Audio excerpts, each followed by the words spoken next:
हुआ। सीमा गर्मियों की छुट्टियों में अपनी नानी के गांव आई थी। सीमा नानी के घर पहुंचने के बाद अपनी नानी के पैर छूती है और उनसे आशीर्वाद लेती है।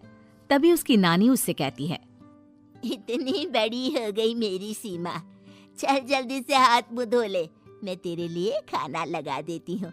भूख लगी होगी ना? हाँ नानी, भूख तो लग रही है मुझे, आपके हाथ के बने हुए पीले दाल और चावल खाने की। कितना टाइम हो गया है मुझे आपके हाथ का बना हुआ दाल चावल खाए हुए।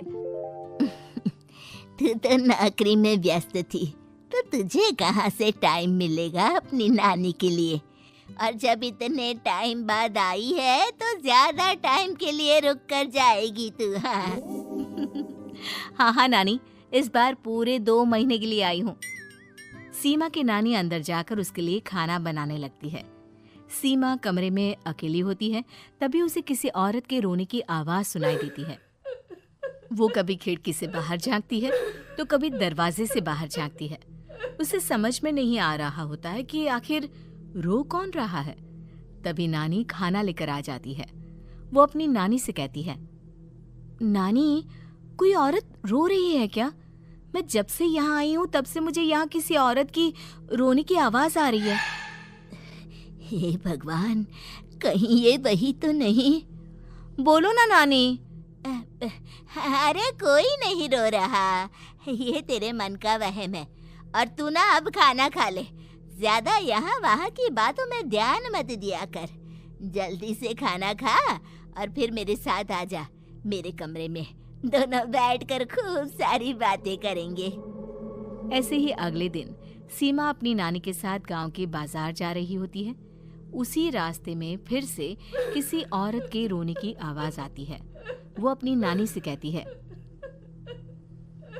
अरे नानी, क्या सच में तुम्हें अभी भी किसी औरत की रोने की आवाज नहीं सुनाई दे रही? मुझे किसी औरत की बहुत बुरी तरीके से रोने और चीखने की आवाजें आ रही है। मैं बहुत परेशान हूँ नानी, आखिर ये कौन है? मुझे लगता है कि सीमा को शहर भेज देना चाहिए, यहाँ रहना उसके लिए ठीक नहीं। नानी बोलो ना, आप चुप क्यों हो जाते हो? सीमा, तू घर चल, मुझे तुझसे बहुत जरूरी बात करनी है। नानी सीमा को घर ले आती है और सीमा से कहती है, सीमा, कल सुबह तू शहर वापस चली जाएगी। अरे अचानक?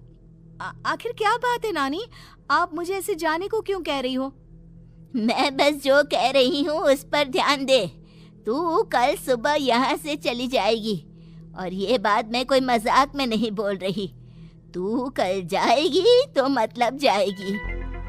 अरे नानी, चली जाऊंगी मैं, ठीक है, पर आखिर बात क्या है ये तो बता दो।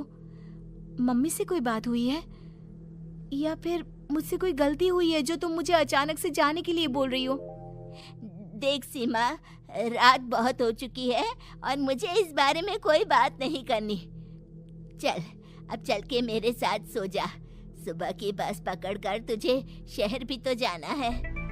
सीमा को अपनी नानी का ऐसा व्यवहार देखकर बहुत ही अजीब लगता है। उसे कुछ समझ में नहीं आ रहा होता है कि आखिर उसकी नानी उसे अचानक से गांव छोड़कर जाने के लिए क्यों कह रही है। ये सारी बातें सोचते सोचते सीमा की आंख लग जाती है और वो अपनी नानी के साथ सो जाती है। ऐसे ही आधी रात को सीमा को फिर से किसी औरत की रोने की आवाज सुनाई देती है।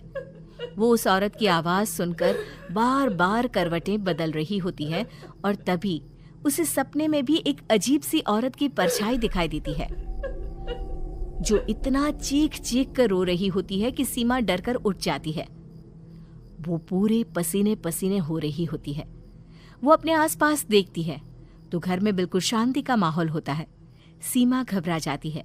वो अपनी नानी को जगाने की कोशिश करती है मगर उसकी नानी नहीं जगती। सीमा को फिर से उस औरत की रोने की आवाज सुनाई देती है।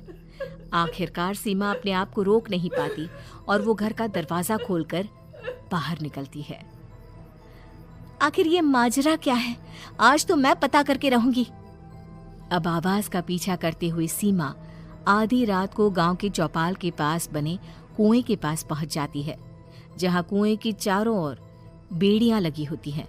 उन बेड़ियों में लगे हुए ताले के साथ एक लाल रंग का कपड़ा और माता रानी का कलावा बंधा होता है। उस कुएं में से सीमा को किसी के रोने की आवाज आती है। सीमा परेशान हो जाती है। इस कुएं में कौन है?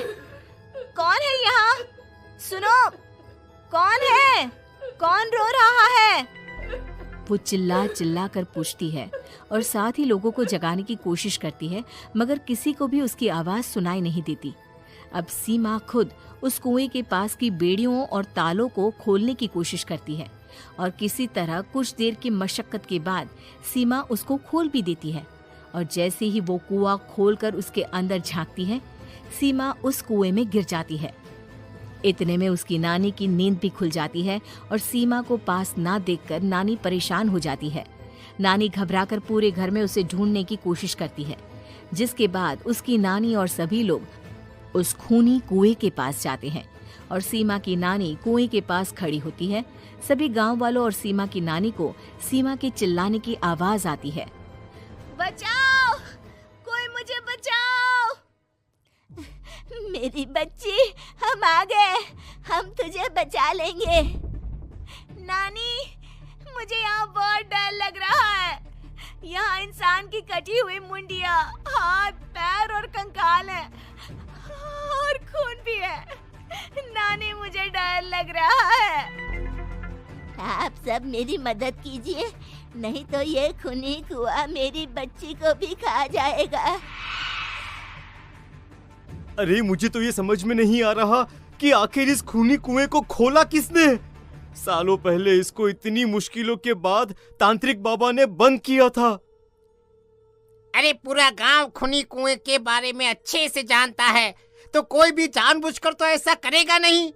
मतलब किसी ने अनजाने में इसे खोल दिया है भैया। सीमा को इस बारे में मालूम नहीं था और जब से वो यहाँ आई थी तभी से उसे किसी औरत के रोने की आवाजें भी सुनाई दे रही थी। कहीं सीमा ने ही तो उसे नहीं खोला।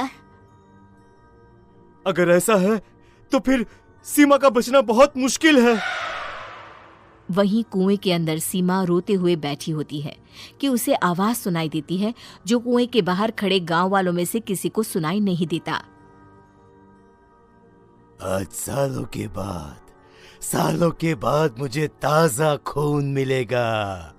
तेरा खून पीकर आज मैं अपनी प्यास बुझाऊंगा।